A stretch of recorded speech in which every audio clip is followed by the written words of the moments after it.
Hello बच्चों, आप सब कैसे हैं? अच्छे हैं? ठीक है.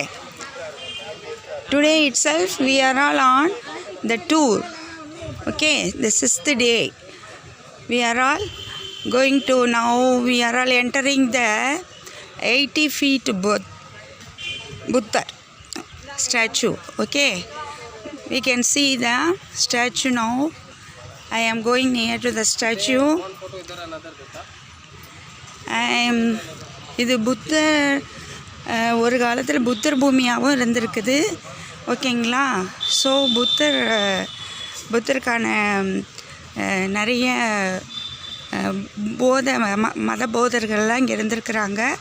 ஸோ இங்கே புத்தர் கோயில் நிறையவே இருக்குது. நம்மளுக்கு இப்போ முதல்ல ஒரு